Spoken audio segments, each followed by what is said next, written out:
ನನ್ನ ಹೆಸರು ಕರಿಯ ಅಂತೇಳಿ. ನಾನು ಹಿಂದೆ ಮಹಾನಗರ ಪಾಲಿಕೆಯಲ್ಲಿ ವಾಹನ ಚಾಲಕನಿದ್ದೆ. ರಿಟೈರ್ಡ್ ಆಗಿ ಈಗ ಮನೆಯಲ್ಲಿರೋದು. ಮತ್ತು ನಮ್ಮ ಕುಲದೇವರಾದ ಸ್ವಾಮಿ ಕೊರಗಜ್ಜ ದೇವರ ಒಂದು ಆರಾಧನೆಯ ಒಂದು ಕೆಲಸವನ್ನು ಮಾಡ್ತಾಯಿದ್ವಿ. ಮತ್ತು ನಮ್ಮ ಸಮುದಾಯದ ಒಂದು ಹಿನ್ನೆಲೆ ಮೊದಲು ಸಾಧಾರಣ ಒಂದು ನಮಗೆ ತಿಳಿಯುವ ಅಂದಾಜಿಗೆ ಸಾಧಾರಣ ಒಂದು 35,000-40 ಸಾವಿರ ಇತ್ತು. ನಂತರ ಕುಸಿತ ಕಂಡು ಈಗ ಬರೀ ನಮ್ಮ ದಕ್ಷಿಣ ಕನ್ನಡ ಜಿಲ್ಲೆಯಲ್ಲಿ ಬರೀ ಒಂದು 5,500 ಚಿಲ್ಲರೆ. ಅದರಲ್ಲಿ ಉಡುಪಿ ಜಿಲ್ಲೆಯಲ್ಲಿ ಸ್ವಲ್ಪ ಜಾಸ್ತಿ. ಬಾರ್ಕೂರು ಪ್ರದೇಶದಿಂದ ಸ್ವಾಮಿ ಕೊರಗಜ್ಜ ಮಾಯಾಗುವುದಕ್ಕೆ ಮೊದಲು ಅವರ ಸಮುದಾಯವನ್ನು 3 ವಿಭಾಗಗಳಾಗಿ ಹುಡ್ಕೊಂಡು ಬರ್ತಾರೆ. ಒಂದನೇದಾಗಿ ಸಮುದ್ರ ಬದಿಯಿಂದ ಬರ್ತಾರೆ. ಎರಡನೇ ಸಲ ಮಧ್ಯ ಜಾಗ ಇದರಲ್ಲಿ ಬರ್ತಾರೆ. ಮೂರನೇದಾಗಿ ಘಾಟಿಯ ಬದಿಯಲ್ಲಿ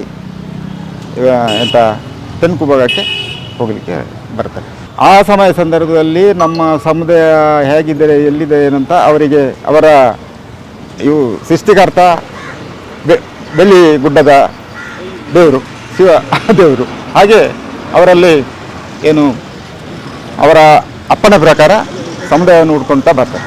ಬಂದು ಮಧ್ಯ ಭಾಗಕ್ಕೆ ಬರುವಂಥ ಸಂದರ್ಭದಲ್ಲಿ ಅವರ ತಂದೆಯ ಸಂಸಾರವನ್ನು ನೋಡಬೇಕಂತ ಅಪೇಕ್ಷೆ ಮಾಡ್ತಾರೆ. ಅಲ್ಲಿ ಹೋದರೆ ಅವರಿಗೆ ಮಗು ಅಂತೇಳಿ ಕರುಣೆ ತೋರದೆ ನೀರು ಕೂಡ ಕುಡಿಲಿಕ್ಕೆ ಕೊಡೋದು. 3 ಸಲ ನನಗೆ ಬಾಯಾರಿಕೆ ಆಗ್ತದೆ, ನೀರು ಕೊಡಿ ಅಂತ ಕೇಳಿದರೆ ಕೊಡೋದಿಲ್ಲ. ಅದಕ್ಕೆ ಅವ್ರು ಹೇಳ್ತಾರೆ, ನೀನು ತಾಯಿ ತಂದೆಯನ್ನು ನಾಶ ಮಾಡಿದಂಥ ವ್ಯಕ್ತಿ ಮಗು, ನಿನಗೆ ಇಲ್ಲಿ ಒಂದು ತೊಟ್ಟು ನೀರು ಕೂಡ ಸಿಗಲಿಕ್ಕಿಲ್ಲ. ಆ ಸಿಟ್ಟಿನಿಂದ ಅವರು ಅವತ್ತು ಭೂಮಿಗೆ ಶಾಪವನ್ನು ಕೊಟ್ಟಿದ್ದಾರೆ. ಹಿರಿಯರಾಗಿ ಹೇಳ್ತಾ ಬಂದಿದ್ದಾರೆ, ನಾನು ಹೇಳೋದಲ್ಲ. ಹಾಗೆ ಕೊಟ್ಟಂಥ ಶಾಪ ಏನಿದೆ ಅದರಲ್ಲಿ ಇವತ್ತು 2 ಗೋತ್ರ ನಮ್ಮಲ್ಲಿಲ್ಲ. 7 ಗೋತ್ರ ಅಂತ ಇತ್ತು, 2 ಗೋತ್ರ ಸಂಪೂರ್ಣ ನಾಶ ಆಗಿದೆ. ಈಗ ಬರೀ 7 ಗೋತ್ರದಲ್ಲಿ 5 ಗೋತ್ರ ಮಾತ್ರ ಇದೆ. ಹೀಗೆ ಮತ್ತು ಅದೇ ಒಂದನೇ ಆರೋಗ್ಯ ಯೋಗದ ಕೆಲವರು ಸಣ್ಣ ಪುಟ್ಟ ಮುನ್ಸಿಪಾಲ್ಟಿ ಹೀಗೆಲ್ಲ ಕೆಲಸ ಮಾಡ್ತಾ ಇದ್ದಾರೆ. ಹಿಂದಿನ ಒಂದು ಪಾಳೆಗಾರಿಕೆ ಅಥವಾ ಬಂಡವಾಳಶಾಹಿ ಹಿನ್ನೆಲೆಯಿಂದ ಅಥವಾ ಜಮೀನ್ದಾರರ ಒಂದು ಹಿನ್ನೆಲೆಯಿಂದ ಜೀತದಾಳುಗಳ ಆ ರೀತಿಯಲ್ಲಿ, ಅದು ನಮ್ಮ ಸಮುದಾಯ ಮಾತ್ರ ಅಲ್ಲ, ಅದರಲ್ಲಿ SC ಕೂಡ ಬರ್ತಾರೆ. ಈ ರೀತಿಯಲ್ಲಿ ತುಂಬ ಕಷ್ಟ ಆಗಿದೆ ಕೆಲವು ಜಾಗಗಳಲ್ಲಿ. ಅಂಥ ಪರಿಸ್ಥಿತಿ ಈಗ ಸ್ವಲ್ಪ ಅಂಥದ್ದೇನು ಇಲ್ಲ. ಮೂಲ ಅಂದರೆ ತುಳುನಾಡಿನ ಮೂಲ ನಿವಾಸಿಗಳು ನಾವು ಹೇಳ್ತಾರೆ. ಮತ್ತು ಯಾರು ಮೂಲ ಏನು ಅಂತ ಅದು ನಮಗೆ ಅಸಾಧ್ಯ. ನಮ್ಮ ಪೂರ್ವ ಕಾಲದಿಂದ ಹೇಳ್ತಾ ಬಂದಿರೋದು ಹಾಗೆ. ಅದು ಈಗಲೂ ಕೂಡ ಅದನ್ನೇ ಮುಂದುವರಿಸ್ತಾ ಹೋಗ್ತಾ ಇದ್ದೀವಿ ನಾವು. ನಮ್ಮ ಹಿರಿಯರು ಅದರ ಆರಾಧನಾ ಪದ್ಧತಿಯನ್ನು ಹೇಳಿಕೊಂಡು ಕಳಿಸಿದರೆ ಅದನ್ನೇ, ಅದು ಸ್ವಲ್ಪ ಹೆಚ್ಚು ಕಡಿಮೆ ಆಗ್ಬೋದು. ಆ ಮೂಲಕವೇ ನಾವು ಅವರನ್ನು ಪ್ರತಿಷ್ಠೆ ಮಾಡೋದು ಅಥವಾ ಆರಾಧನೆ ಮಾಡೋದು ಹಾಗೆ.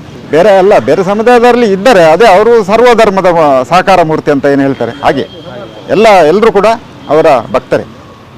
ಆದರೆ ನಾವು ಇಲ್ಲಿ ಆರಾಧನೆ ಮಾಡುವಾಗ ಅದರ ಇದು ಉಂಟು, ಕಾರ್ಯ ಮಾಡಲಿಕ್ಕೆಲ್ಲ ಬೇರೆಯವ್ರನ್ನು ಕರೆಯುತ್ತಿಲ್ಲ, ನಾವೇ ಮಾಡೋದು ಹಾಗೆ. ಬೇರೆಯವರಿಗೆ ಎಲ್ಲ ಭಟ್ರನ್ನು ಕರೆದೇ ಆರಾಧನೆ ಮಾಡ್ತಾರೆ ಕೆಲವು ಪ್ರತಿಷ್ಠೆ ಅದು ಇದು ಪೂರ್ವ ಹಿರಿಯರಿಂದ ಇದೊಂದು ನಮಗೆ ಪದ್ಧತಿ ಏನು ಉಂಟು ಆ ಥರನೇ ಬಂದಿದ್ದಾರೆ.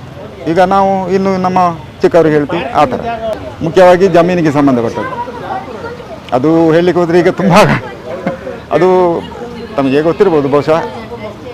ಈಗಾಗಲೇ ನಾವು 2018ರಿಂದ ಹೋರಾಟ ಮಾಡಿ ಸೋಗಾಯಿತು. ಇತ್ತೀಚೆಗೆ 12 ಗಂಟೆ ಧರಣಿಯನ್ನು ಮಾಡಿ ಕೂಡ ನಮ್ಮನ್ನು ಅವರು ಸತ್ತಿದರ ಬದುಕಿದ್ರು ಅಂತೇಳಿ ಮಂಗಳೂರು ಮಹಾನಗರ ಪಾಲಿಕೆ ಅಧಿಕಾರಿಗಳು ಹೊರಗಡೆ ಬರಲಿಲ್ಲ.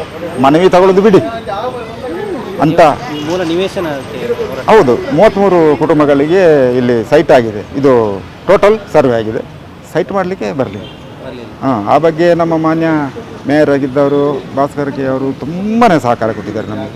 ಅವರಿಂದಲೇ ಇಷ್ಟು ಹಂತಕ್ಕೆ ಬರಲಿಕ್ಕೆ ನಮಗೆ ಕಾರಣ ಆಯಿತು.